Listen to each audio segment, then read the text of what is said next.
Off. Hello! Hi! Hi! Hi! Hello! Hello! Hi! Hi! Hi! Hi! Hi! Hi! Hi! Hi!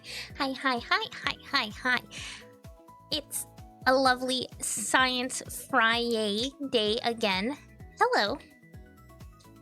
Thank you for checking in, Weetabix. Hello! Hello! Hello, Dr. Z-Track! Good to see you! How is everyone doing on this very lovely Friday? Everyone had a good week? My Friday and my whole week, it's been so busy, but it's still very lovely nonetheless. I've had so many projects put on me. So many last minute projects that I've been handed. But you know, we just handle them. The weather, at least, has been incredibly lovely here. I'm so excited for things to be beautiful again. The cold is like, I think the cold is long gone now, but I'm worried the heat, like the major heat waves are they're around the corner. It's like slowly creeping up in temperature every week. But I'm taking in the good weather as I get it. Anyway, I hope everyone's had a nice week themselves and Friday.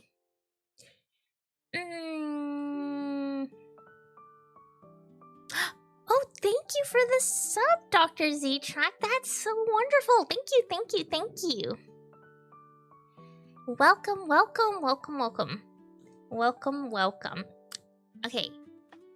I think this week we're going to be doing a cancer related treatments, and I was thinking if I wanted to focus only on the things that I'm an expert at, but I think it's also good to know the whole story of cancer treatment. So I'm just gonna I'll jump around and kind of tell the tale and probably make my way towards what I actually know, which is precision oncology. And if you don't know what precision oncology means, don't worry, I will let you know what precision oncology means.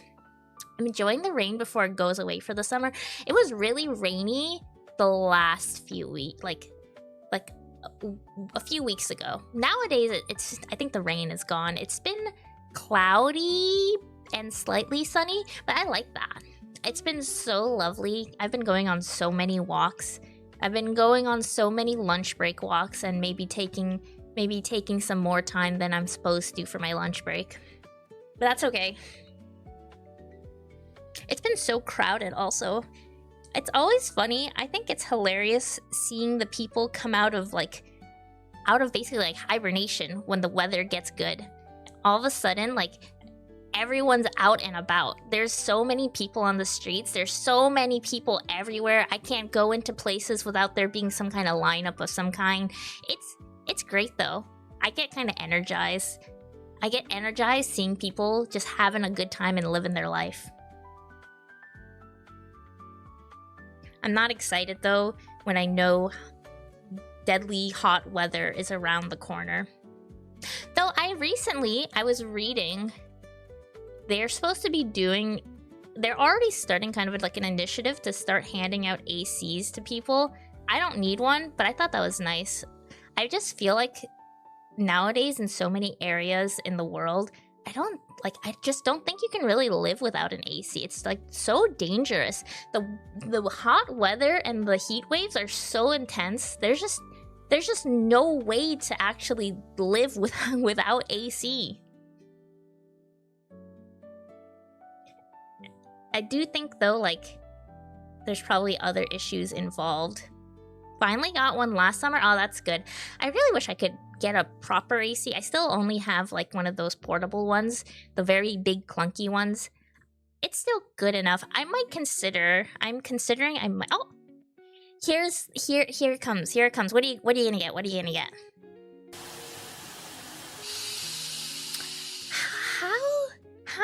How could you hit this every time? Thank you, Rip. I'm convinced the 50-50. It's not bored. I literally saw it. I was even testing it. It's working. You're just hitting every single time.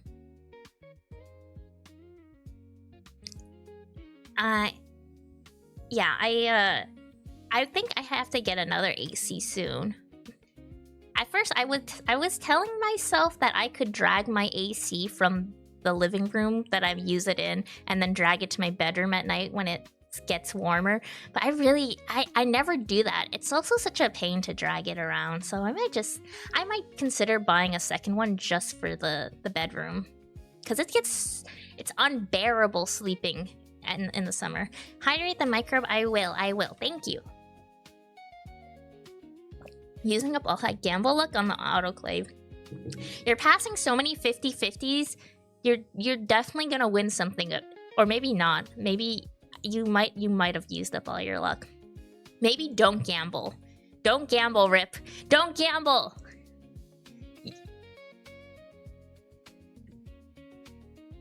I didn't get like a nice... I should have got my water bottle. I have a protein chocolate milk next to me that I'm using to hydrate. Because I just finished working out.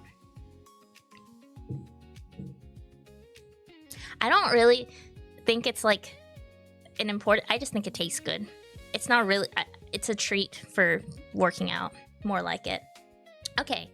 I think we yapped a lot. Why don't we do something sciencey?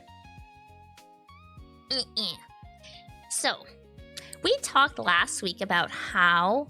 Actually, hold on. I'm going to also say, I was going to edit each of these streams for Cancer Month to, like, individually. But I think instead, I'm going to take every stream and make a super duper long video. So, it'll just... If you want to see, like, all of the Cancer science streams at the end of the month or the start of next month, more likely, I will have all of the streams edited into one thing, and then you can learn all about cancer biology from me in one giant edited super stream. Yay! Yay!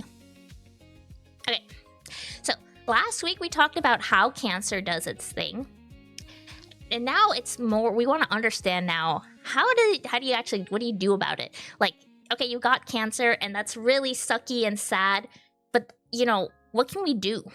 And I think everyone understands there's treatment options available. I think everyone's kind of heard about like chemotherapies and all of that. I think most people hear like that's about the extent of it though. I don't think people really know much beyond chemotherapies unless, you know, you're personally afflicted with it or you know a family member. So, we can go into the more general kind of cancer treatments, and then we slowly move into the more targeted kind of cancer treatments. So, we'll talk about the very, very, very basic, most oldest maneuver in how we treat cancer. First and foremost, there is literally just surgery. If the cancer is just localized to one area, we can literally just take a scalpel and take it out. This is the oldest trick in the book. This is what we've been doing as long as we've been having cancer treatments in hospitals. We excise it, we remove the tumor, it's all good and gone.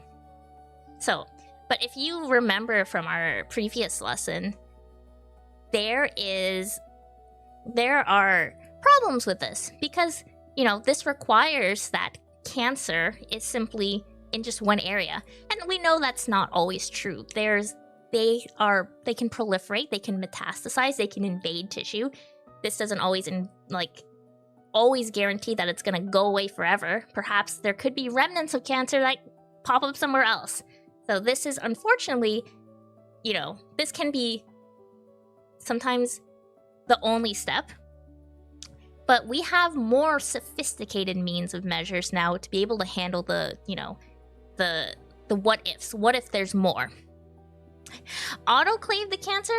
I wish we could just throw it into the autoclave. I feel like things would be a lot simpler, but also I don't know if we should be able to put the cancer into the autoclave. I don't know if the patient would like that very much. My superpower is I can speed up my cancer by 5x speed. I don't know about that one. But you know, that is impressive. I'm very impressed by that superpower. Another more traditional cancer treatment that's also pretty old at this point is radiation. We can send high energy rays that damage the cancer cells faster than the cancer cells can actually repair it. This is also more of a localized treatment, and as you can imagine, it has its own problems associated with it because of the fact, well, it's not really specific to the cancer. It's going to hit everything in that area. So, like, cancer is not just out there, you know? So let's say that's skin. It has to pass through kind of that skin barrier. And so these skin cells, they're going to be sad getting hit by all that X-ray. But it's still a good treatment. And most people still get some kind of radiation in their treatment. Like, radiation is a very common treatment option. It's usually, a lot of these things, it's important to note that it's never just usually one option. Like, I'm talking about surgery, radiation, I'm going to talk about chemotherapy, and I'm going to talk about targeted precision oncology therapy. But a lot of times a patient doesn't just, like, a doctor is not just going to prescribe one. A lot of times it's going to be like a mix of things, because you kind of have to figure out what actually works for their cancer, their tumor type. And everyone's case is always very different. It's never easy. It's never ever easy. That's how it is always in science, though, isn't it? Like, it's never actually, I wish it was sometimes just one answer fits everything, but it's never ever like that. So, X-rays, very old, gets incorporated, block synthesis, a GG.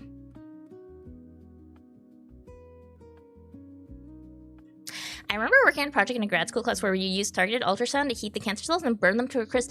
Oh, that's fascinating. I've never heard of that kind of treatment, but I can believe it.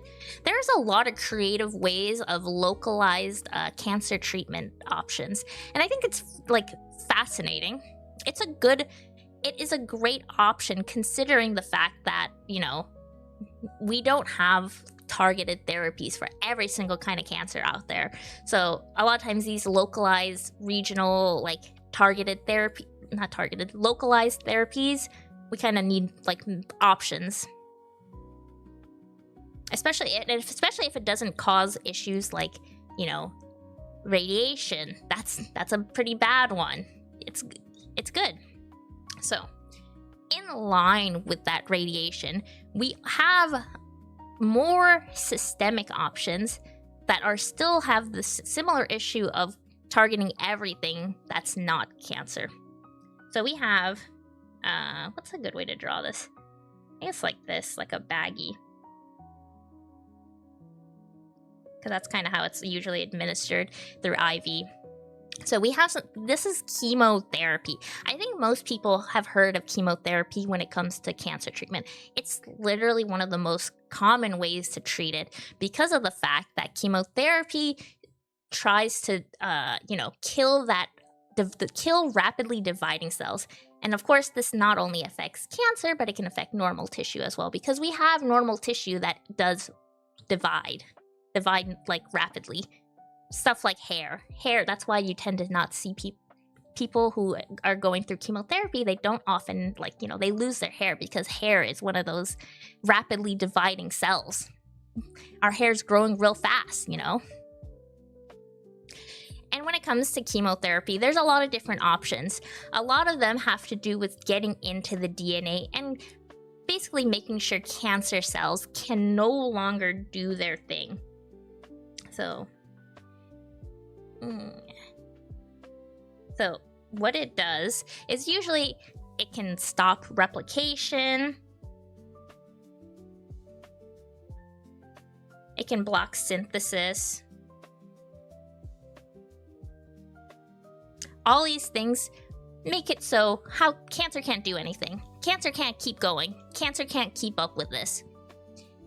But you can imagine how this causes issues if normal cells also get hit with this, because it's not specific.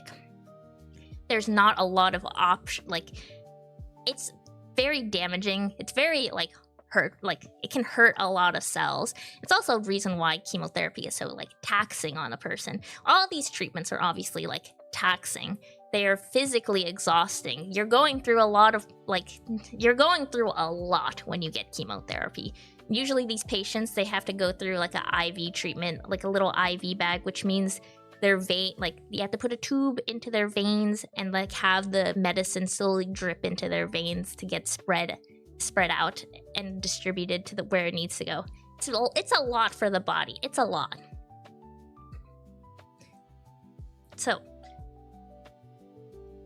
chemotherapy, all rapidly dividing cells are the target. This is a really good, this huge breakthrough. This was a huge breakthrough in cancer treatments.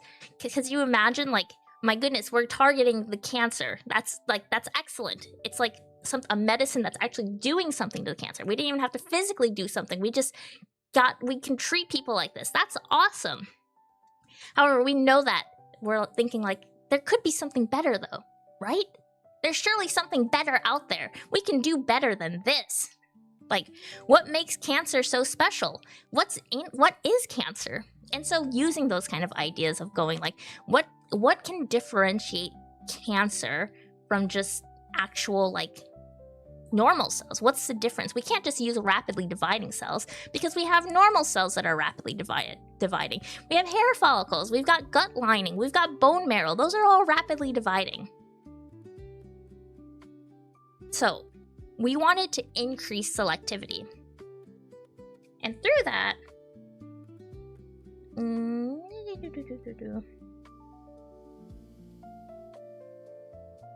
we started with something called targeted therapies. So these drugs were designed around cancer-specific biology. These are smarter. Well, I say smarter, but it's not they're smarter designed. They're more selective. We looked at what's going on a tumor, what's going on here, and what's not happening on our normal cell. So this is our normal cell. We don't want to hurt this guy. But we only want to get this guy. How do we do that? And so through careful looking of, sequencing a bunch of patients' tumor types, we're able to find certain mutations. And that's what we call kind of like we're getting into the precision oncology space. Rather than just blasting everything, we're trying to be precise here. We're trying to get right to the cancer. We like got a bullet. Like we are like sniper shooting this right in the forehead. Like this is it. We're getting you while protecting our little guy. We love the little guy. So there are now getting into targeted therapies. There's a lot of different kinds of targeted therapies. Let's see. I think we'll start with the ones. This class of targeted therapies is something I'm a little like. I'm not as much of an expert at this. I will like be honest, but these are called immunotherapies.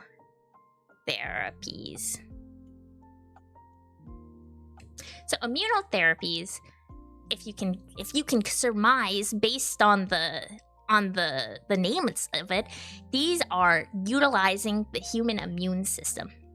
So we talked a little bit about how cancer usually evolves to be invisible to your immune system. It doesn't want to be seen because it knows that your immune system will wipe it out. It knows that if it got seen instead of being hidden, those T cells and B cells and everything, they would just gang up on it and destroy it. They would curb stomp it. Like the cancer tumor cells, they would get dog walked by your T cells. So that's why it stays cloaked. Interesting. I'm glad you find this interesting. So immunotherapies are ways to get around that evasion. So we have certain ones. There's a lot of different classes of them. So, for example, we have checkpoint inhibitors. So tumor cells, these are the evil tumor cell guys, they usually are able to hijack immune off switches. So these basically allow them to stop immune responses from happening. They've turned them off. Checkpoint inhibitors are able to block those breaks, and this allows the immune cells to attack again. Oh my gosh, it's Rilric. Hello, Rilric. Cat with wry smile to you too. So this is a very, very popular kind of way to treat cancer. You might have heard of these if you've taken a little bit of biology. There's PD-1s, PDL1, CTLA4. These are these are very, very common immune checkpoint inhibitors. A lot of times, checkpoint inhibitor treatment is kind of used in conjunction with a lot of other targeted therapies, and it can kind of make sense why. If we can evoke a response, like let's say we're treating the patient with a targeted therapy that's specific to tumor type. It's also nice to boost kind of the immune response to actually treat the patient. Now you've got like two parts to it. You've got you're actually killing the tumor cell, and you're making sure your immune system is kind of cleaning up and making sure to do everything. It's very common, very common. There's a lot of checkpoint inhibitors. There's like pembrolizumab, nivolumab, etolizumab. I'm really bad at pronouncing therapeutic names. I'm sorry if you're hearing me butcher these therapeutic names. I'm so bad at it. And I feel like every time I've done a presentation in front of doctors, I have to like preface, I'm like, please don't make fun of me. I don't say these words a lot out loud. I just read them and write them over and over. They should make the names easier. They should, but they do all have a specific reason for their naming. We can talk about that a little bit here. So, therapeutic names are really weird, but they do have a reason why they're named like that. At least the suffixes kind of give you information on what kind of therapeutic it is. if you ever see a drug named MAB, that means it's a monoclonal antibody. That's what it's MAB. It's MAB. A lot of the checkpoint inhibitors are monoclonal antibodies. You'll see pembrolizumab, trastuzumab. What a monoclonal antibody is. Okay, this might be a lot to explain if you don't know immune. They're proteins that are engineered to like kind of work like your natural immune system. Don't think more about it than that. If you want to learn more about it, we can do that's like a whole lesson in it of itself. What else funny suffixes are there? Oh, there's tinib, and that means it's a kinase inhibitor. Tyrosine kinase is a domain on a lot of oncogene proteins that we talked about last week. Oncogene proteins, they usually are the gas pedal. They are making things happen a lot and a lot and a lot. And tyrosine kinase is how usually that mechanism of action is. They are causing a lot of things to happen and happen and happen. There's also ciclib. That's like a CDK. There's palbociclib, ribociclib. This is usually for DNA repair related. There's parib, which is olaparib, niraparib, and that's for BRCAs. I swear they make the roots of those monoclonals to win Scrabble games. I mean, I could see it. I hate there's some of the names are so difficult to pronounce, but I do actually like a lot of some names are kind of fun to say. I'll give them that. Some names are kind of fun to say out loud. Like selpercatinib, I think selpercatinib is fun to say out loud. Okay, what other we were still talking about immunotherapies. Oh, this is a cool one that I want to know more information about, but I am not that person right now. But I want to be that person.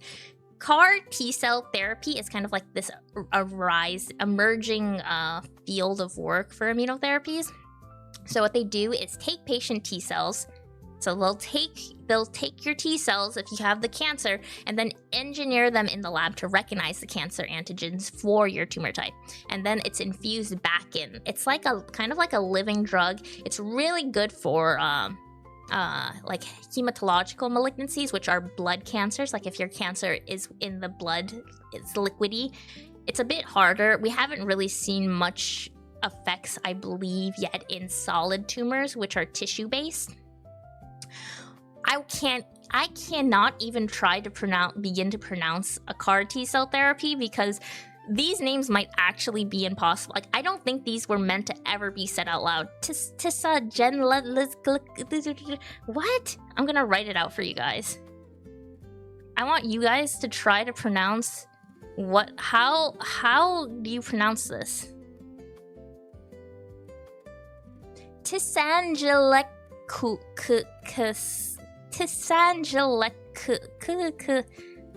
I even misspelled it. Lou cell.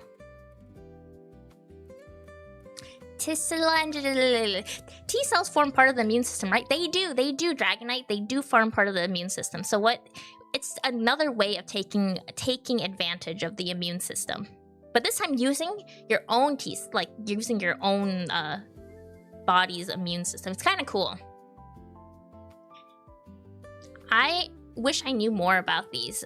I'm not very educated, again, on immunotherapies, but I think they are very, very cool.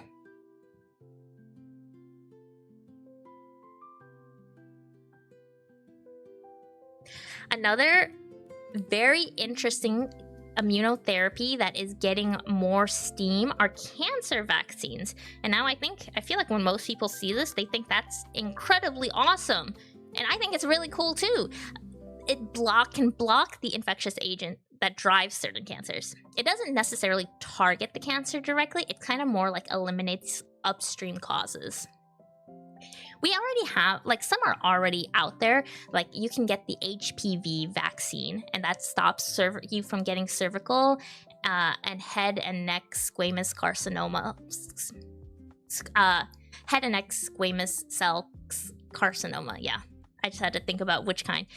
These are still an emerging part, and most of the time it's pretty difficult. I don't know if we'll see a lot of this, like, I don't know if we'll see a lot of preventative cancer vaccines as we did with HPV and the Hep B vaccine, but right now a lot of the research is on what if we take the sequence of the tumor mutations and create a vaccine to kind of prime your immune system. And that way it helps you fight against that. It kind of gets your immune system all ready to fight it. It's another cool way to utilize the immune system. Sorry for the lack of spaces between our words. Oh, no worries. I can understand you clearly, Dragonite. I got you. Cancer vaccines, never heard of that. Interesting. It's very cool. This is still quite emerging, and it's not necessarily like, I don't think there's anything really out there yet. Someone can correct me if I'm wrong, but when I was doing research on them, I didn't see anything aside from really HPV and Hep B vaccines, which are the preventative kind. The newer kind where they want to, prime your immune system. I don't think it's quite there yet, but it's making a lot of headway. I know a lot of them are using mRNA platforms, like Moderna and Merck. They are doing some things where they use the mRNA kind of vaccine style to deliver personalized tumor neoantigens, and that just is a fancy way to say they, prime you on the tumor you have yourself. Again, I think a lot of this is also used in conjunction with checkpoint inhibitors. So you'll see a lot of research where they'll give the tumor vaccine, and it's simply in conjunction with like pembrolizumab. Pembro. I'm just gonna say Pembro.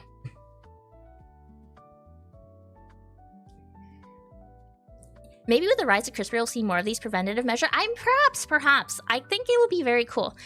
Hi, Nico. I've been following you on Twitter for almost a year, but it's my first time watching a stream. You're such an inspiration. I think your mono concepts are so unique and awesome. Thanks for being you. That is so sweet, Andy. Thank you. I'm so glad you're able to stop by, and thank you for being a fan.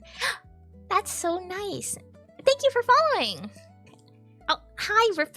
Hi, thank you for checking in. Ha ha ha ha. One of the reasons why I don't think we're getting a lot of information from we're not seeing a lot of results just yet with cancer vaccines is because if you're not, we touched on this a bit last week, which is the tumor microenvironment. The tumor microenvironment is just kind of the way it cloaks itself, the tumor cloaks itself from the immune system. That is so immunosuppressive. So even when we have our T cells primed with the vaccine, there's often, it still is able to evade and shut down the immune system. It's really difficult. It's so hard. As we said before, tumors feel like they're so smart. How do they get away with it? They can't keep getting away with it. But they do. They in fact do. And then we have to figure out workarounds. It's difficult. It's so difficult. So those were the immunotherapies, aka utilizing the immune system. Now, as I said before, there's other ways we can target cancer, and that is more in the molecular targeting of the tumor itself. Rather than using our immune system, we go, what if we just attacked it? What if we just attacked the tumor? And then people went, how can you attack the tumor? You might attack everything else. But then they realized, wait, the tumors are unique. They've got special things going on. They got things that make them them. And they got things that are very weird. That's not normal. That's not normally. And so we have precision oncology. how precision oncology works is we have Mr. Guy. He's unfortunately, he's got the tumor. Oh, thank you for following, Aurora. And we want to know what makes that tumor special. There has to be something that's causing that tumor to do its thing. And remember, we learned from last week that tumors they have a reason why they're doing their thing. There's oncogenes and tumor suppressor genes. Something is up with them. There's certain mutations that are causing some kind of problem here. Oh, thank you for checking in, Grandin. Hello, good to see you. What we can do is take that patient's tumor and, why you not work? Okay, and DNA sequence it. So, DNA sequencing usually involves getting to be able to take a little chunk of that tumor and then seeing, okay, what's in it? What mutations does it have? What does it got? Is there something happening? And this can be very difficult. Oh, hello, thank you for following, Luna, and thank you for checking in, Luna. Hello. Sorry, was watching one of my favorite orphans and forgot stream was now. No worries, I hope you're having fun. And so we are able to see, oh gosh, there could be a lot of mutations in this tumor.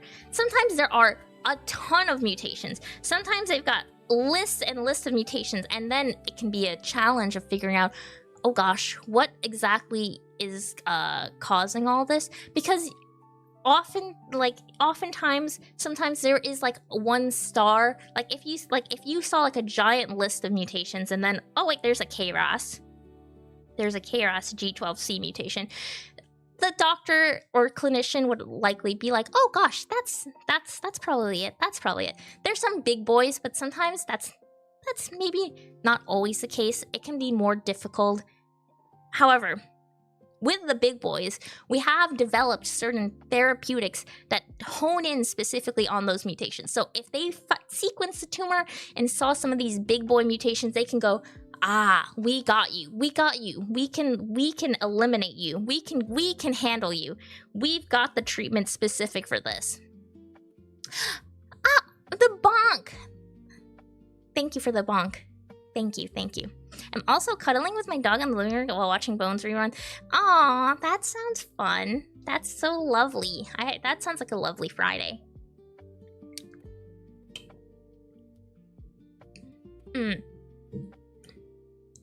So.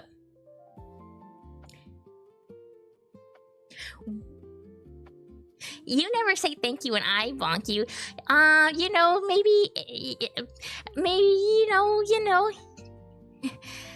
sometimes it's the first bonk, it's a little different when it's the first bonk. You've bonked me plenty. So, a lot of the targeted therapies we see are typically gonna be for oncogenes. And we talked about how oncogenes are the ones that drive cellular proliferation. As in, aka they grow and grow and grow and grow and grow and grow. For that, you're getting an onco once I have enough points for it.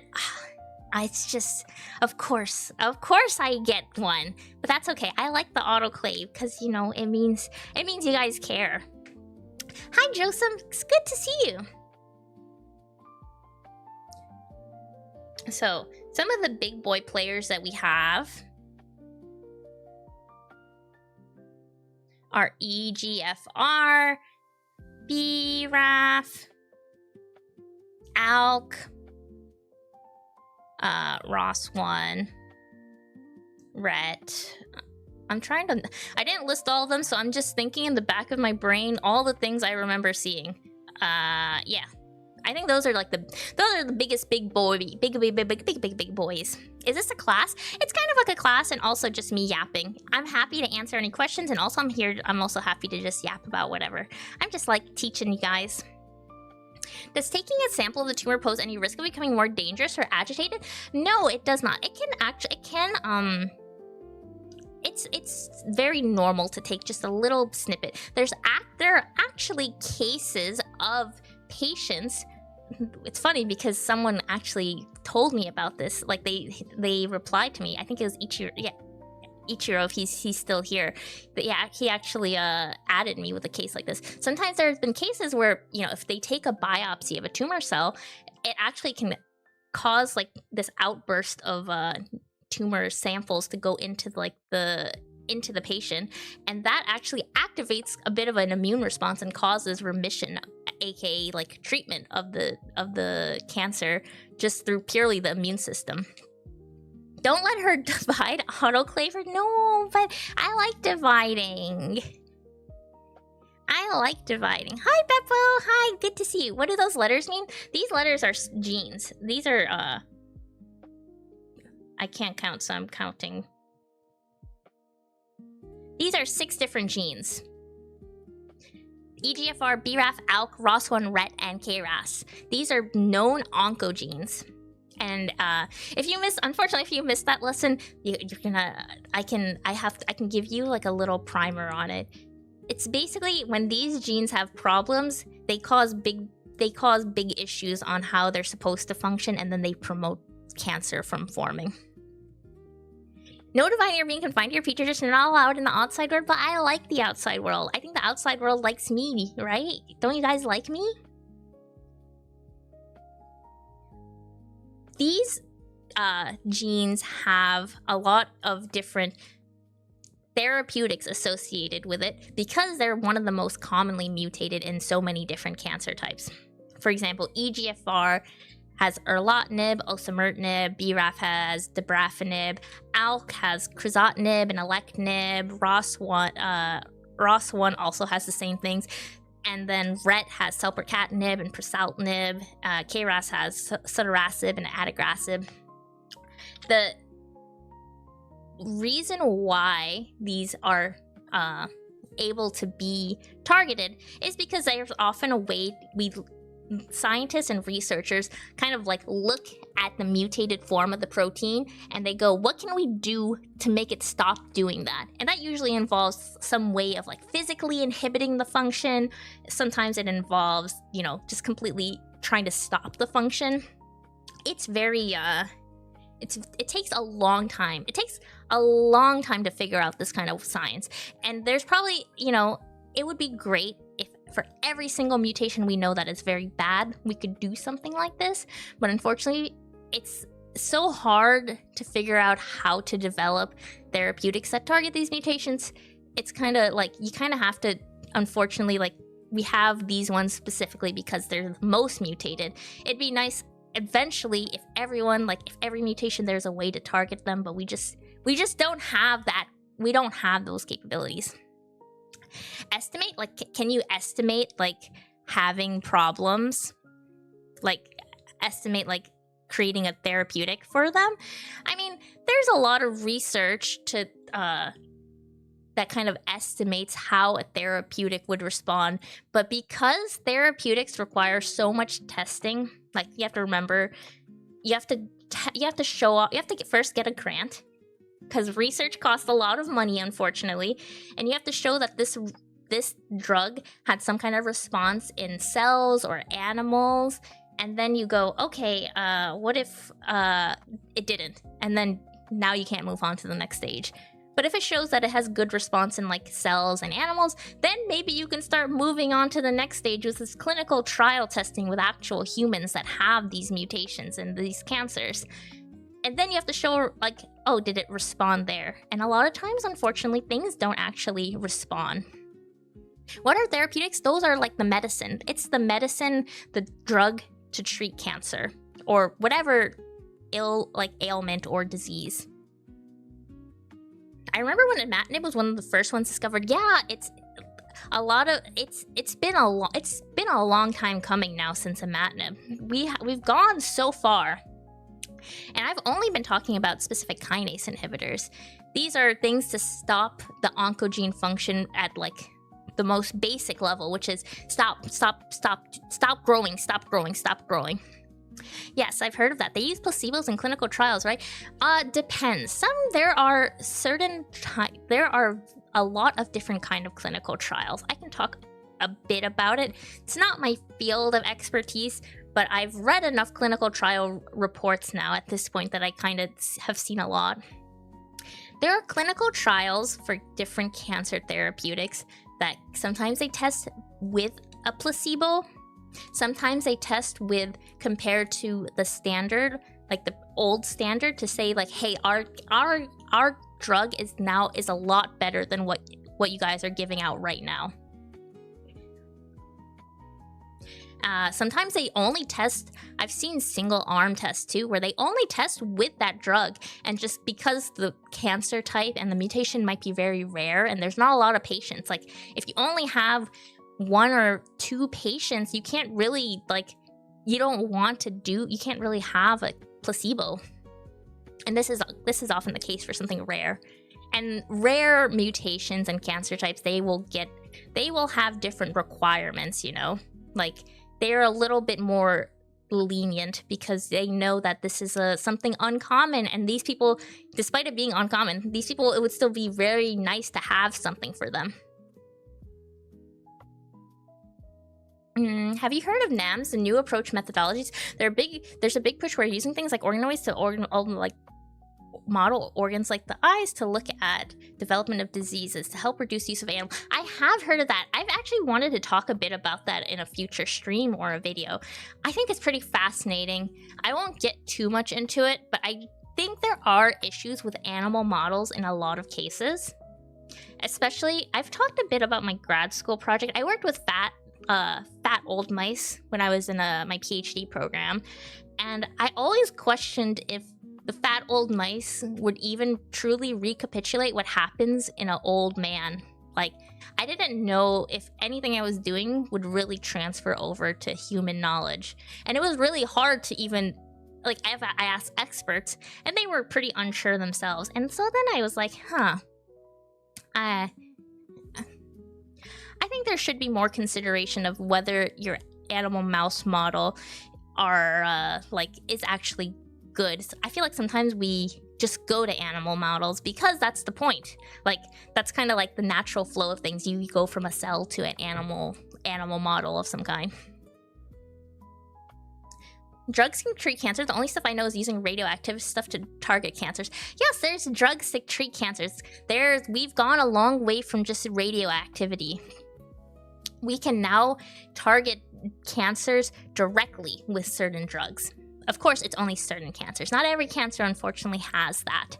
Skibbity stumble, digital fumble, ran so fast your shoelaces crumbled, built like Wi-Fi trapped in the jungle, even your ringtone started to mumble. That was very beautiful. Thank you for checking in, Lettuce Gremlini. Fat old mice isn't really enough. It's really not. And yeah, I tried to bring that up a lot of... The amount of times I've tried to bring that up, it didn't work out. It's hard to convince your PI that you should choose a completely different model. You'd be surprised in how many of those lead compounds that work in animals fails in human. Yeah, don't worry. I've seen a lot of that myself. Like, there are so many... For my work, we like to look at a lot of investigational therapeutics. We want to see what people are working on. And so many times we followed something that had like promising cellular results. And then the moment they do a clinical trial, like only like 2 patients out of 20 responded. And it's wild. It's not very it's not great. But, they are trying at least. It's so difficult, though. I think the hugest, problem is we've talked a lot about how the immune system is an important aspect of, treating cancer. But you can't... Everyone's immune system is kind of different, and we don't really understand all that individuality. I mean, as I was talking about previously, why do some people respond when you do a biopsy on their tumor? Why does their immune system strong enough to be able to, get into the tumor just through a little biopsy? We just don't get it. I wish we got it, and we don't. I've never seen a viewer count this high. I know, but I mean, I don't really care that much about the viewership. I just like talking. There could be one of you guys watching. There could be none of you guys talking. There could be 0 people here, and I will be yapping to myself as I have done before. Seems to me that human trials seem to be the trouble. Well, the human trials are a really important part. You wouldn't want to, like, skip the human trial part if the human trials didn't work. If the human trials didn't exist, then there'd be, like, no way to tell if the patient, like, how would we give the drug to anybody? We wouldn't know if it's safe. We wouldn't know, like, how much they should have. We wouldn't know if there's actually a response. Like, what if they don't even respond? Do PIs do what they want? I call that PI brain. They absolutely do what they want. I've been asked to do, I remember being asked to do some crazy things, and I said, and I would try to fight it, and it was pointless. It was absolutely pointless. Okay, we talked a bit about inhibitors. There's a really cool field. There's other targeted therapies. There's stuff like ADCs, which are antibody drug conjugates. There's degraders. There's hormone treatments. There are so many different ways that we can target tumors. Antibody drug conjugates, they're kind of like you have an antibody that can target the tumor, and attached to the little antibody is the payload, aka like the actual therapeutic. It kind of like baits the tumor in a way, going like, hey, I'm here, I'm just a guy that's gonna dock onto your protein, I'm all good. And then when they dock, they go, ha ha ha, I'm in, and then they deliver the actual therapeutic. It's pretty cool. It's all still a mystery to us. I mean, the fields themselves are only a few decades, still so much to learn. I know, I think it's great that, like, to me, it's exciting that there's still so much to learn. I love seeing all the new discoveries. It's one of my favorite parts of my job is every week I load into my my like RSS feeds of all the articles that were published in all the cancer journals I follow. And some weeks there's literally 1,000 different articles that are published about cancer research. And that's in 1 week, 1,000 different articles in a week of just cancer research. The field is moving so incredibly fast. And I love seeing that. And I go through it like every single week. Does a lot of it go nowhere? Probably. But it's still interesting. I think the fact that it goes nowhere, at least now we know, hey, that's not a viable option, buddy. You gotta do something else. I'm only thinking about how to increase human trials while keeping stuff ethical and safe. I'm having trouble thinking of a solution. I mean, it's very difficult. There's people who would love if, more AI-related things, like virtual, like online, like something that were more like computational modeling was applicable when it comes to these therapeutics. But we're still just so far off from that. There's just I don't think it's not happening just yet, but there are things that are kind of cool to see. Like, I'm trying to find the name of it. Right, digital twins. Digital twins are kind of an interesting field that is emerging in cancer care.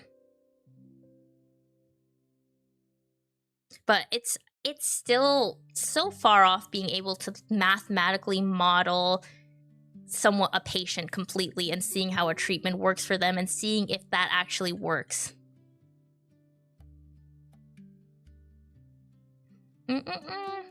I love the term payload. Yes, I love that term too. I've got to go, but thank you very much. You're a very informative person. Good luck with the rest of your stream. Oh, bye, Dragonite. Thank you for hanging around and asking questions. You had some great questions. Thank you. Bye.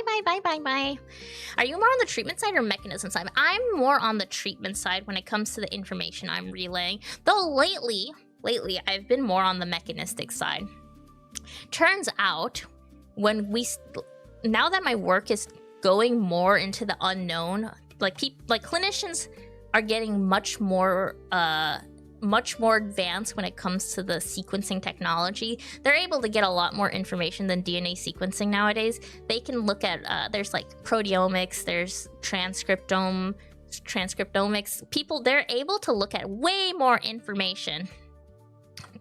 And so because of that, now we're trying to look more into the mechanistic side because we're getting more into the unknown. People want to know, well, what kind of pathways are these like unknown genes we're finding in patients? Like, what pathways are they involved with? Because then we can start targeting. We can maybe use, like, if we know like that's downstream or upstream of a known cancer, like targeted cancer therapy, maybe we can utilize that, or maybe we can figure out how to develop treatments in that. So yeah, I'm slowly getting more into the mechanistic aspect. I'm not super excited to be deep into the signaling again, as like I have horror stories from being in biochemistry class and learning everything about signaling pathways. But it's also fascinating. Really, it's been very cool seeing the development of the field, like in real time, basically. That sounds cool. It's like using the Matrix to experiment on the cures. I mean, I think that would be the most ideal solution. However, we might be really far from that. You don't want to go to bed counting RAF, MEK, ERK. Oh my gosh. I was told to like look at a list of these genes that they found from sequencing a patient, and I was like, oh my gosh. They're all like upstream, downstream of some RAF MEK signaling pathway, like, and then I was like trying to look closely at them, and I was losing my mind. It's like the astronaut meme. It's like it's all RAF ERK pathways, and always has been.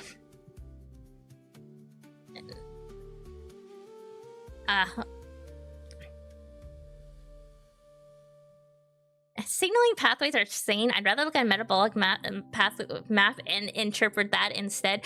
That was brought up before too, if we should look at like metabolism, but it was out of my field. Someone else is gonna handle that. Oh, thank you for the follow, Dragonite, and thank you for the follow, Praxi. An ad break is gonna start soon, you guys. I won't talk more about that much sciencey. I won't continue on with the lesson until you guys are all back. So I'll just be yapping when the ad break does happen. Just an FYI.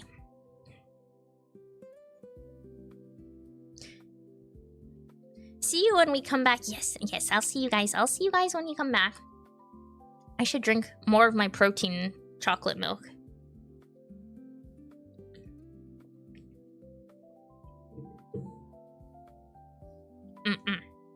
I think what's also cool about looking at signaling pathways is it really tells you how complicated we are.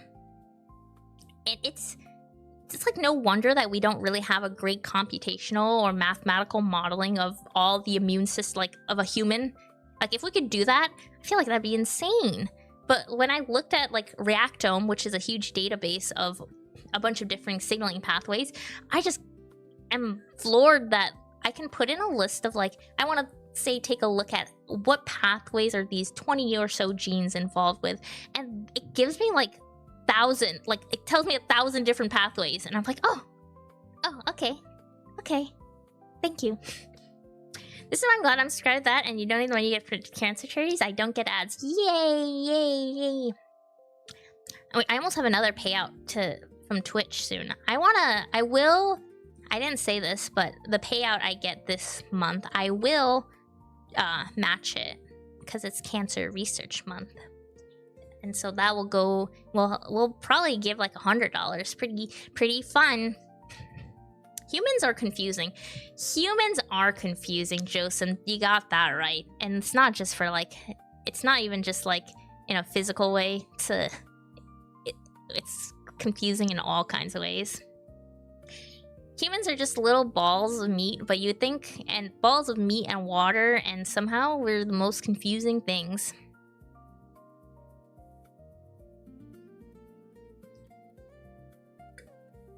It'd be nice if we weren't so confusing. But also, I guess that's kind of like the joy of a human.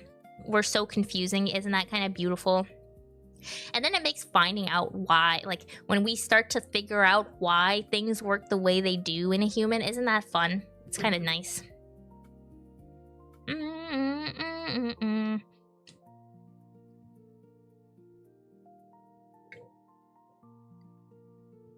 I wish I knew a bit more about, like, I think if I were to go back into research, like if I sat down in a wet lab again, the horror of that, I would probably work in a cancer research lab, because I think it's pretty interesting doing these kind of studies.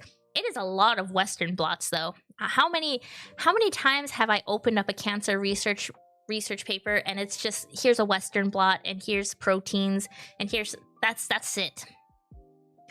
And then I wonder, like, if anyone's been following like the ChatGPT image generation stuff, they've been showing off how easy it is to fake Western blots. I wonder how that's like. I haven't really gotten deep into that, but I'm sure journals are gonna be doing better, right? To stop fraud like that. I'm sure they've got ways that they're gonna like look at the Western blots, right? They're not just gonna be stupid and let Western blots, like fake Western blots, go through. Surely.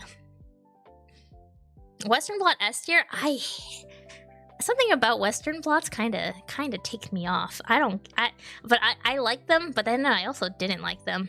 I think the amount of times I've realized nothing happened, my antibody didn't do anything, didn't latch on, and I don't know why, and then I changed the milk powder and then it decides to work. Yeah, that's happened too many times. This reminds me of the quantum physics stuff I keep hearing about. It's confusing. Oh, I don't know anything about quantum physics. Joseph, you're in a realm of I don't know anymore. You couldn't pay me to go back to grad school. You couldn't pay me to go back either. I think that's also a thing that keeps me away from the wet lab, because I only have a master's degree. I already know that it's gonna be an issue that I would run into, that I don't have a PhD, and then I would get bald and mad at the thought of like having to go do a PhD. Hello, Legenda. I don't know what you said, but you know, hello. I've met some people that are very particular how you present Western blots. They can be very particular, because I remember I had a PI that was so specific with the kind of editing you should do on a Western blot. Editing, like, loosely, like it's like the most basic level of like the most allowed kind of editing. I don't know what a Western blot is. A Western blot is an experiment to show off, if you have a sample of something, whatever it might be, it's to show off, does this protein that you're looking for exist on this sample? And you have to do a whole bunch of funky, like staining of some kind to grab onto the protein on the sample. Let's see, the quantum physics is out of my realm as well. Yep. Freedom! Hello, welcome back from the ad break, people. What's a PI? It's a principal investigator. That's usually the guy that's the head of your lab. That's the guy telling you to do things around there, you know? They want you to do something and they will tell you, do that. So if you ever work in like a research setting, that's your big boss guy. That's the guy that's the guy. That's the guy that also gives you, that's probably paying for you and also getting money, and yeah, G.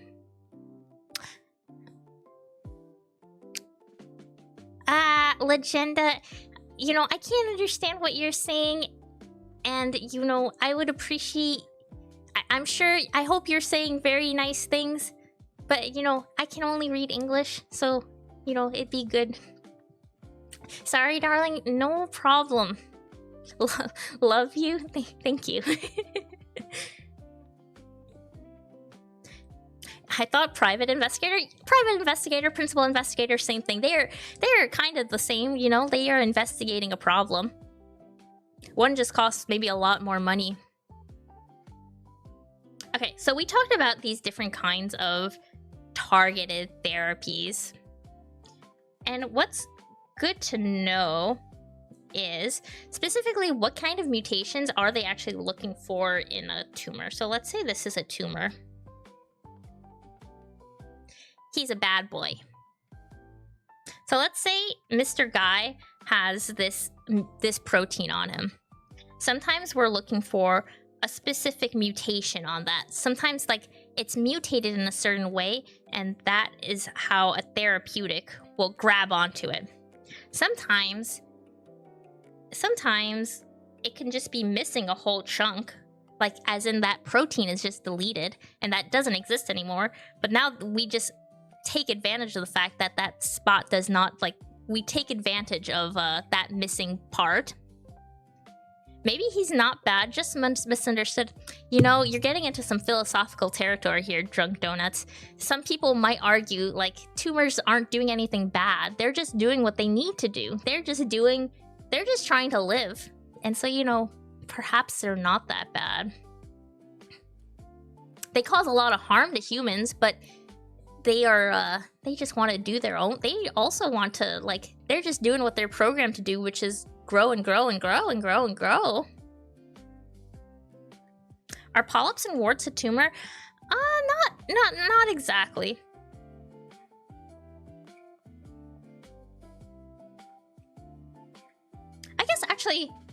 I guess they are technically considered a tumor, huh? Because it's just a cluster of abnormal tissue if you just are thinking about it in that way. I guess that's true, Josem. Not exactly the tumors that I was thinking of, but you know, good application. The same way animals need to eat, so do viruses and bacteria. Exactly. You gotta feed me. Ne'er-do-wells. I think I need a movie or video game based on this. It would kind of be an interesting one. The autoclave! How could you?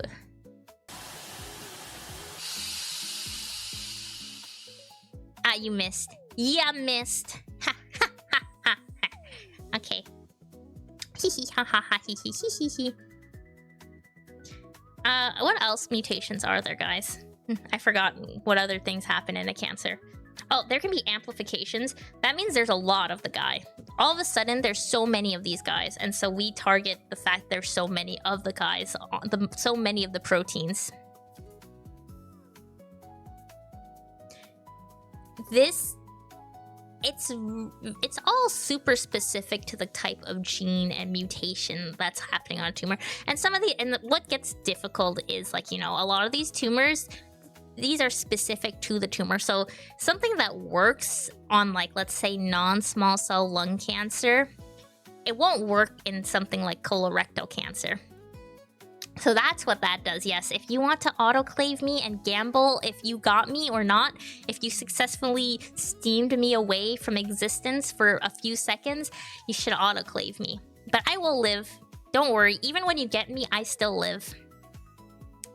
Literally halfway exactly. You're gonna get...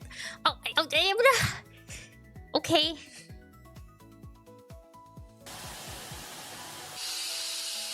Oh, you got me. You got me.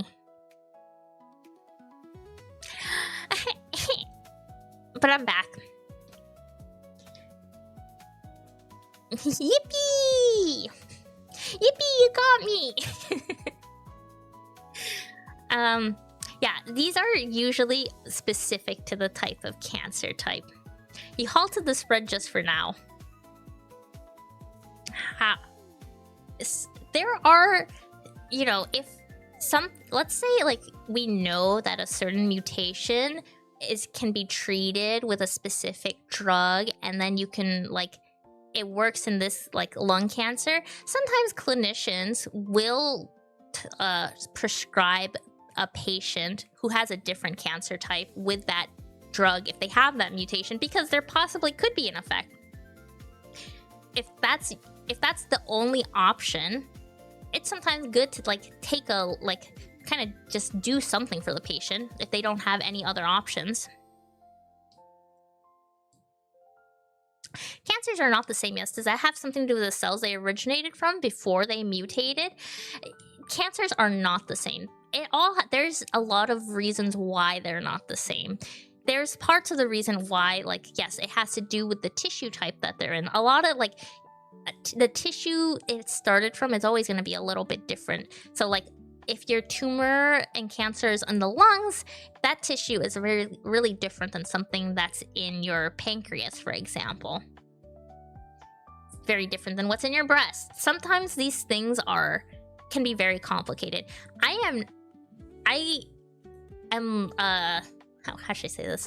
I have a wide knowledge of a lot of different cancers, but you can get into so many details of each specific cancer in a specific tissue type. Some people are super huge experts of like lung cancer or pancreatic cancer or whatever tissue kind of cancer, and I have to go to them when I want specific information, because sometimes it's not as simple, because I just don't know the biology and the biochemistry and all the information and like history surrounding specific types of tissue cancer. Sometimes what you think might work because, to me, like, maybe this will work in this cancer type. It doesn't work like that, because there's this far out biological mechanistic knowledge that I just don't have. I just don't know. OGs remember the original code that was 100% successful. I know that nowadays you guys got the nerfed one. Eventually, I'll get more nerfed too, because I want to add more choices. Or more outcomes. So you guys, maybe it won't even be 50% anymore. So again, I am giving you guys the most broadest overview because my knowledge is also mostly broad. I have an approximate knowledge of many different types of cancer types and cancer therapeutics. But I wish, like, to be an expert at each of these is very difficult. In fact, it's so difficult that most cancer conferences are tumor type specific. So a lot of times there's like a conference where people, like researchers, will present their work, and it's specific for breast cancer, and the conference that's specific for lung cancer, a conference that's specific for certain genes and mutations. Sometimes there's a whole conference just dedicated to KRAS mutations and targeting KRAS mutations. There are so many highly specific niches within cancer research. So if you're ever interested in doing cancer research, just know you likely won't like have a broad knowledge. You will likely become an expert at like a specific kind of cancer, you know? So even if they originate from the same kind of tissue, they'd still be super different. Even if they originated from the same tissue, like one person's lung cancer might be different than another person's lung cancer. They might have a mutation in gene 1, whereas person 2 might have a mutation in gene 2 that drives their lung cancer. I'm back. I crashed. Welcome back, Luna. It's just a matter of that's one of the complications. If it would be nice if it was simple enough that everyone's lung cancer would like emerge because of specific mutations, but unfortunately it doesn't work that way. That's like different times 3. Different cubed. I know. It's so complicated. You can understand why. I think there's always like people that would go, cancer cured?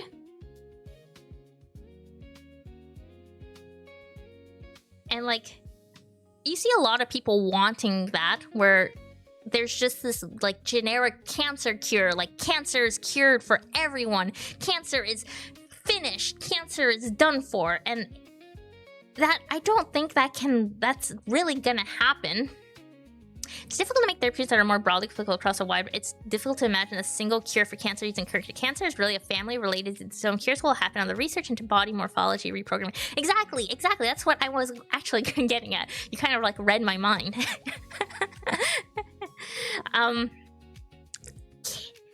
Right, like cancer, as I read, is more of just like a family of diseases. So if we want to treat, like, cure cancer, there's so many different things we're gonna have to do. It's not gonna be like a one blanket cure, likely. It's gonna be a lot of different cures. Unless, of course, maybe in the future, who knows? Maybe I am thinking in the context of right now, but like maybe 10, 20 years from now, who knows what kind of technology and research there is.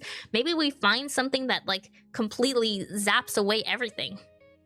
We just gotta make sure to die of something else before cancer gets us. Exactly. Just pass before anything happens. Just pass before cancer gets you and you have the last laugh.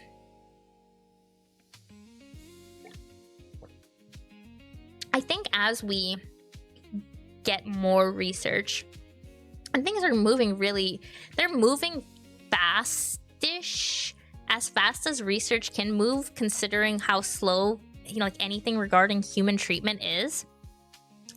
We will likely see more and more cancer types with a cure associated with them, or more likely a treatment. Which cancer is your favorite to read about, if there even is one? Which is my favorite to read about? I always think it's pretty interesting. Okay, I'll tell you my least favorite. I really struggle when there's anything brain cancer related, so like gliomas, glioblastomas. Those ones are, I find the reading really challenging. Same with also anything hematological, which is like a blood cancer. Those are very challenging papers because they have a lot more, I find, like background knowledge, especially hematological ones. I think they also have different endpoints that are like I'm not as familiar with compared to solid tumors. They talk a lot more about remission and like specific kinds of like data that they're looking at to say that a patient was successfully treated, and I find that harder to understand. It's been years now since I've been working, but I still find it like more difficult to get than like a lot of like, let's say a lung cancer. I think lung cancer is not my favorite, but I think it's the most interesting, like not interesting, most straightforward one to read about. I think breast cancers are actually pretty interesting to read. I quite enjoy when the breast cancer conferences go on, because there's a lot of interesting research. When the San Antonio Breast Cancer Symposium is on, I think they're always releasing some pretty cool things. After curing cancer, maybe curing more mortality is next. Okay, I'm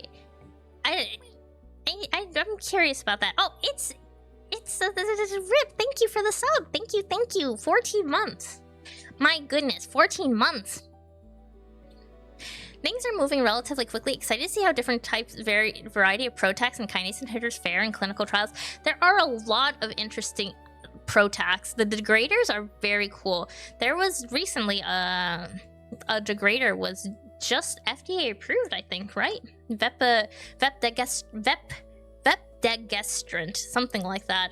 That was a PROTAC degrader that was for ESR1 mutated breast cancer.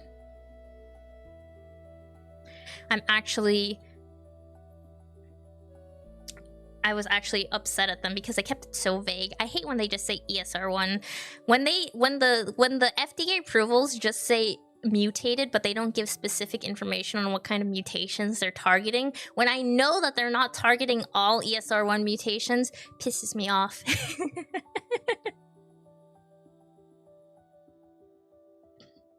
I was shocked to learn that nerves drive breast cancer malignancy. I thought that was only a thing with brain cancer, so I was just still able to go to conferences. I know conferences are some of my favorite parts of my job. It's really fun to be able to travel. My best friend's mom finished chemo radiation for lung cancer in December. I was even invited to her birthday party, which was also a celebration of the day after Christmas. That's so wonderful. I'm glad. Like, it sounds like I hope she's doing okay. My best friend, it was caused by smoking, unfortunately. Oh, that's smoking, not good. You guys, don't smoke. Don't smoke. Don't smoke. I'm gonna say it again. Pizza wizard without pineapple. I am a pizza with pineapple kind of person. You can throw things at me if you want, but I like pizza with pineapple. I'm not very picky. I'll have you guys know I don't like. I'm probably one of the least picky people when it comes to food. I will just like eat about anything you put on my plate at least once. I just like plain cheese pizza. What about don't smoke smoked foods? Okay, but okay, you can eat smoked foods. Just don't smoke. Don't smoke the cigarettes. Don't do the e-vapes. Don't hit the Benjamin. Our selected bacteria makes sense that you're not picky with food. Yeah, I think the only things I don't really like are probably I don't really like olives much. That's about it that I can think of. I don't like capers and olives. Those are probably like the two foods that stand out that I like will commonly not put on my plate. Didn't realize I'd made through FDA approval. Yeah, I also thought that was cool. There was a lot of things that were pushed out through FDA approval this week, actually. Nothing that was like precision oncology based, but a lot of I saw a lot of emails from the FDA. What does the bacteria feed on? I need to know for research purposes. I'll feed on sugars and everything. Everything. I will eat anything. You can put anything and I'll eat it. You can give me a bottle of LB Media also and I'll eat it. Okay, I think we're getting... I'm just yapping to yap now. What about metals? Okay, I won't eat that. I won't eat that. I can't eat through the autoclave. I'm just yapping to yap now, so I think we should just wrap it up.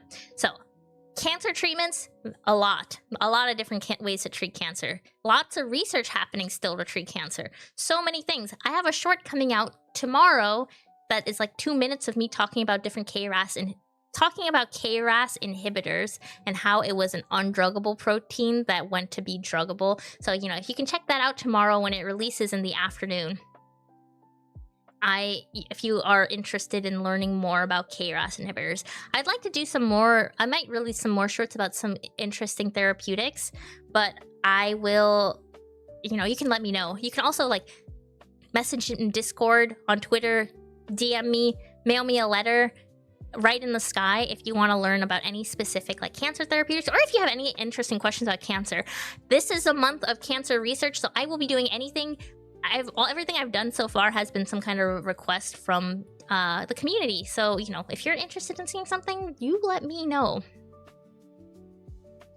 So thank you for sticking around and yapping with me and learning. You guys were super duper great and awesome and wonderful as usual. Yeah, there's a Discord. I will do the command for you guys. If you want to join and yap with me, I am happy to yap with you. I like yapping. Anyway, thank you. It's been a wonderful stream. I will be back next Friday with another lesson that I will think about. It's orally... Yes. That's the part that was interesting. It's orally bioavailable. Yeah. I can yap. I wish I would like to yap more about that. But I yapped a lot about that at work recently already.